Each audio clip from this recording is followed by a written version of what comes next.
Welcome back, students. This is class 11th. Class 11th physics.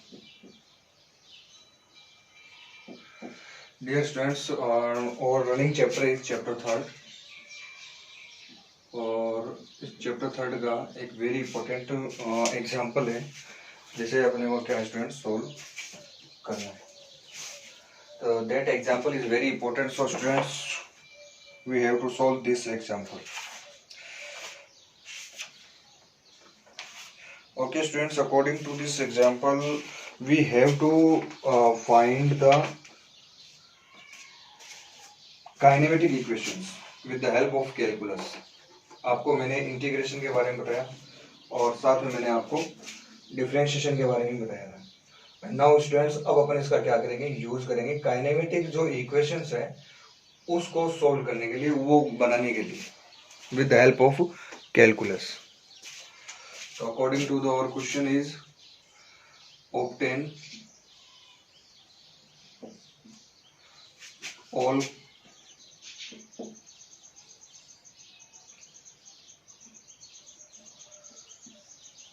Kinematics equations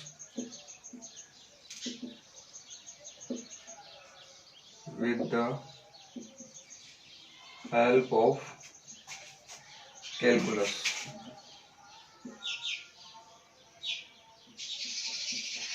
With the help of calculus, यानी calculus की help से अपने को kinematic जो equations है वो अपने को बनानी स्टूडेंट्स. ओके, तो सबसे पहले अपन बात करते हैं एक्सीलरेशन. ओके स्टूडेंट्स, आपको मैंने बताया था अपन सबसे पहले बात करते हैं वेलोसिटी के बारे में. वेलोसिटी v ये होता है change in displacement upon change in time. Velocity के बारे में मैंने आपको ये बताया था change in displacement upon change in time. In displacement में जितना चेंजेस आते हैं divided by change in time, जिसको अपन ये लिखते हैं चेंज इन डिस्प्लेसमेंट मान लो डेल्टा एक्स है और चेंज इन टाइम सपोज करो डेल्टा टी है. अगर अपन इंस्टेंटेनियस की बात करें, इंस्टेंटेनियस वेलोसिटी, तो हम delta x upon delta t की जगह क्या लिखते थे, limit delta t tends to 0 delta x upon delta t, जिसको हम बाद में लिख सकते थे d x upon d t. तो ये आती है आपकी वेलोसिटी, यानी कि d x upon d t. V की वैल्यू क्या आ गई हमारे पास, d x upon d t आ गई. ये आपकी वी की वैल्यू. अच्छा, अगर मैं आप बात करूं एक्सीलरेशन, तो एक्सीलरेशन क्या होता है, चेंज इन वेलोसिटी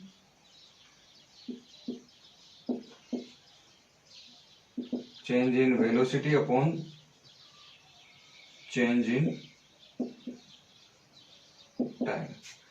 वेलोसिटी में changes in velocity upon changes in time, यानी वेलोसिटी में जो चेंज आते हैं टाइम के रेस्पेक्ट में, वो हमारा क्या होता है, एक्सीलरेशन होता है. उसे अपन क्या कहते हैं स्टूडेंट्स, एक्सीलरेशन बोलते थे. ठीक है, तो यहाँ ना अपन बात करते हैं change in velocity upon change in time. तो चेंज इन वेलोसिटी को अपन लिख सकते हैं dv और चेंज इन टाइम को अपन लिख सकते हैं dt. तो डियर स्टूडेंट्स, ये अपने पास क्या आ जाएगा, dv अपॉन dt. तो a इक्वल होता है dv अपॉन dt और v इक्वल होता है dx अपॉन dt. और इसकी हेल्प से अपन जो काइनेमेटिक इक्वेशंस है वो अपन बनाएंगे इनके.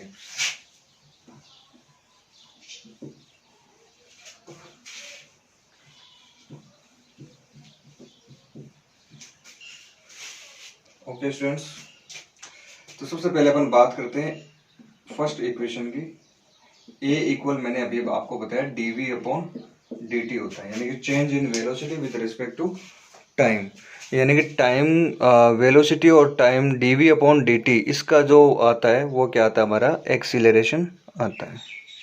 ठीक है, तो यहाँ आप लोग देखो इस dt को अपन इधर लेके, इस dt जो अपने को दे रखा है इसको अपन कहाँ लेके आ सकते हैं, यहाँ लेके आ सकते हैं, एक बात। दूसरी बात, अगर अपन है ना सपोज करो एक्सीलरेशन की जगह अगर अपन लेते हैं वेलोसिटी वाला जो फॉर्मूला है, वेलोसिटी क्या होता है dv upon sorry v equal to d x upon d t, तो उसके हेल्प से भी अपन है ना ये जो फाइंड कर सकते हैं।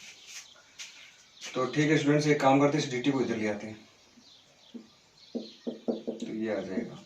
तो यानी आपके पास डी वी इक्वल आ गया a D t, both side integration, integration in both side,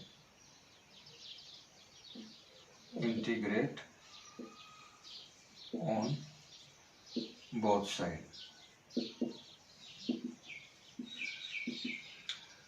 दोनों तरफ देखो इंटीग्रेशन करते हैं अपन, तो d v equal to D d. Integration क्यों किया, देखो डी वी ये क्या स्मॉल चेंज है, यहाँ पे क्या है डीवी का मतलब क्या है, स्मॉल चेंज।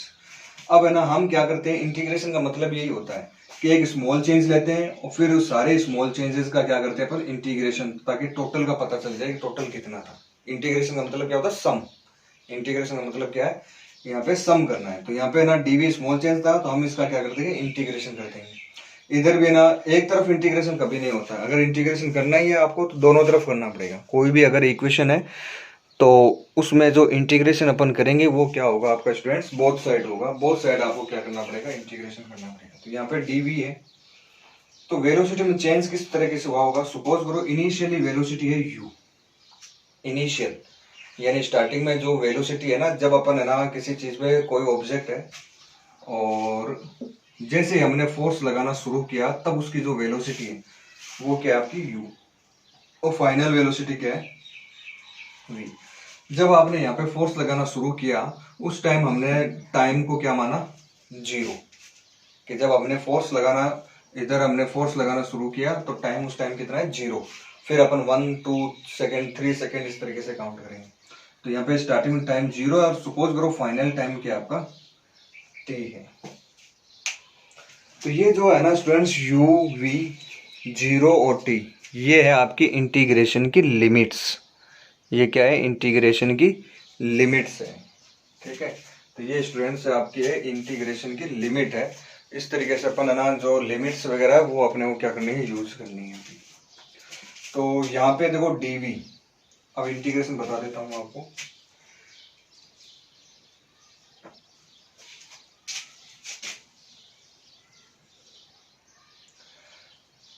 देखो स्टूडेंट्स आपको मैंने बताया था x की पावर n और dx का इंटीग्रेशन होता है x की power n plus one upon n plus one, ठीक है।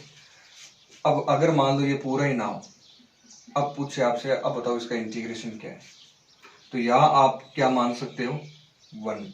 यहाँ पे आप क्या एज्यूम कर सकते हो कि मान लेते हैं यहाँ पे क्या है dx के साथ वन है, ठीक है।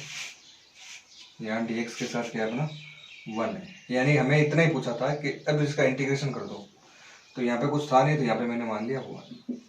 वन को हम लिख सकते हैं x की पावर जीरो, वन को क्या लिख सकते हैं x to x raise to power zero.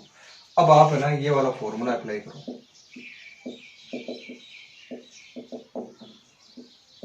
ये वाला फॉर्मूला जो है वो अब यहाँ पे अप्लाई करेंगे। x की पावर n प्लस वन, तो x की पावर जीरो है, n की जगह क्या है यहाँ पे जीरो है। देखो x dx, लेकिन n की जगह क्या है जीरो, तो जीरो प्लस वन, नीचे भी zero plus one, zero plus one क्या आ जाएगा x की पावर वन अपॉन वन यानी कि x। तो स्टूडेंट्स dx जो है उसका इंटीग्रेशन क्या होता है, x होता है, x प्लस सी। यहाँ लिमिट नहीं लगाई, लिमिट यूज नहीं की है, तो इसलिए यहाँ पे क्या आएगा लास्ट में c आएगा। और अगर ना अपने को कहीं कोई इंटीग्रेशन में अगर लिमिट दे रखी हो, अगर लिमिट आपकी ऑलरेडी गिवन है, तो ये प्लस सी जो है वो अपन यूज नहीं करेंगे।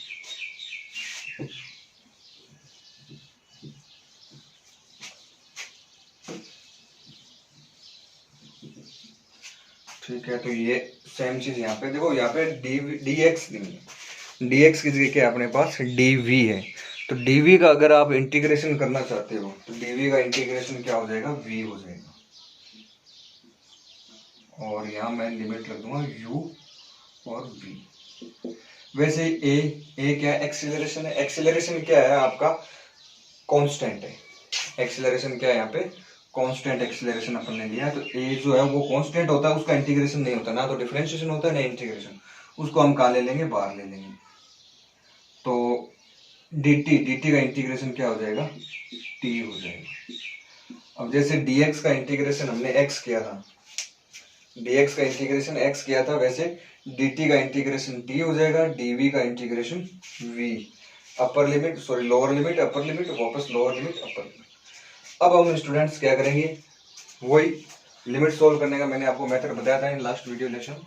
Upper limit minus lower limit, यानी आपको ना अपर लिमिट में से लोअर लिमिट को क्या करना है, माइनस करना है। तो आप यहाँ पे क्या करोगे, पहले अपर लिमिट लिख दो। तो v की जगह तो क्या लिखा जाएगा, v माइनस, अब v की जगह क्या लिखना है, u इक्वल t की जगह स्मॉल t लिखा जाएगा माइनस, अब t की जगह लोअर लिमिट पुट कर दो 0। इस तरीके से हमें ना जो लिमिट्स है वो सोल्व करनी है। तो यहाँ आ गया v माइनस यू इक्वल 80। तो ये आ गया v equal to u plus 80, और this is the first equation of kinematics. ये स्टूडेंट्स अपने काइनेमेटिक्स की क्या है, फर्स्ट इक्वेशन है। तो इस तरीके से आपको स्टूडेंट्स ये जो इक्वेशन है वो आपको क्या करनी है, सोल्व करनी। अच्छा students, after doing this second equation की अपन बात करते हैं। अपने को पता है v इक्वल टू क्या होता है, ds अपॉन dt होता है।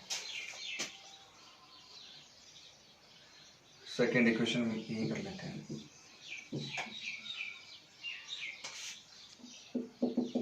v इक्वल होता है dx अपॉन dt, ठीक है। तो अपन क्या करेंगे, ये जो dt है इसको अपन एक साइड ले लेते हैं। तो dx इक्वल क्या आएगा, v dt। dx इक्वल क्या आ जाएगा आपके पास, v dt आ जाएगा, ठीक है। v की वैल्यू आपको ऑलरेडी पता है, v क्या है, u प्लस 80। अभी अपन ने यहाँ पे फाइंड किया था, v equal to u plus 80। तो इस v की जगह मैं क्या लिख सकता हूँ, u प्लस 80 लिख सकता हूँ।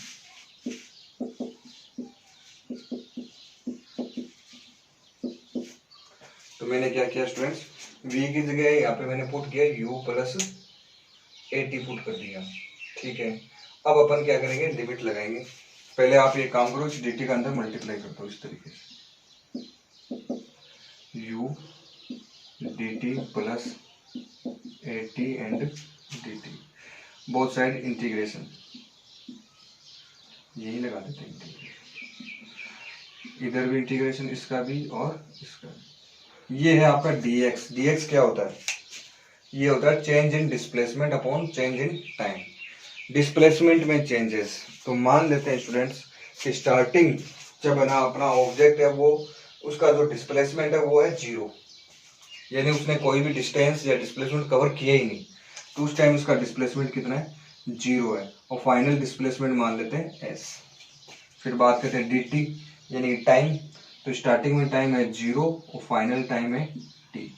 स्टार्टिंग में टाइम 0 देखो, यहाँ पे dt है वापस, तो इनिशियल टाइम क्या हो जाएगा, फाइनल टाइम हो जाएगा t। तो डियर स्टूडेंट्स, इस तरीके से आपको ना इसमें जो लिमिट है वो आपको पुट करनी है।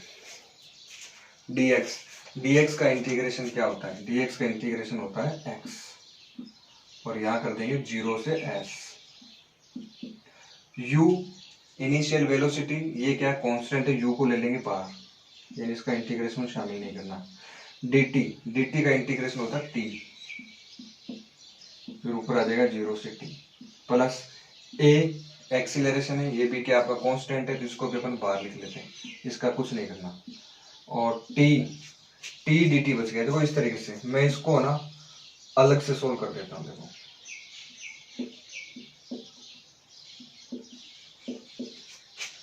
अच्छा, फॉर्मूला मैंने आपको बताया था, x की पावर n dx होता है x की power n plus 1 upon n plus 1। a आपका कांस्टेंट है, तो यह आ जाएगा बाहर। अब यहाँ आप लोग देखो स्टूडेंट्स, t की पावर 1 है, जैसे कि x की पावर n होती है वैसे t की पावर क्या दे रखी है यहाँ पे, 1 दे रखी है। तो हमें क्या करना है, n+1 करना है। क्या करना है, n+1, यानी n में आपको 1 जो है वो हमें क्या करना होता है, ऐड करना होता है।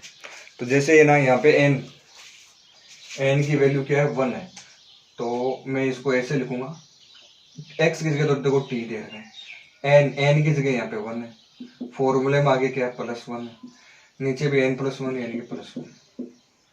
तो ये आएगा आपका t²/2 आ जाएगा, t²/2। तो वो मैं डायरेक्ट लिख देता हूँ यहाँ पे, t²/2 आ जाएगा, 0 से क्या आ जाएगा, t आ जाएगा। अब अपने स्टूडेंट्स क्या करेंगे, इसमें upper limit minus lower limit. अब अपना काम क्या है, इसमें लिमिट जो है वो पुट करनी है। तो पहले आप अपर लिमिट पुट कर दो, इसमें x की जगह s लिखो, फिर 0 लिख दो, फिर u, t की जगह t लिखो, फिर -0 करो, फिर a, t की जगह t²/2, पहले अपर लिमिट लिखी, अब लोअर लिमिट लिख दो, t की जगह 0 लिखोगे तो ये क्या हो जाएगा, 0 हो जाएगा। तो यहाँ आपके पास आ जाएगा s = ut + हाफ 80 का स्क्वायर आ जाएगा, हाफ 80 का स्क्वायर। तो ये जो है स्टूडेंट्स, ये किसकी वैल्यू आ जाएगी, s की वैल्यू आ जाएगी। और ये आपका कौन सा है, काइनेमेटिक सेकंड इक्वेशन है। ओके स्टूडेंट्स, इसी तरीके से अपन थर्ड वाला इक्वेशन फाइंड करेंगे। Okay students, now we will talk about third kinematic equation. Students, we know that acceleration is equal to dv/dt, change in velocity with respect to time। ये जो dv/dt है, इसको मैं लिख सकता हूँ लाइक दिस,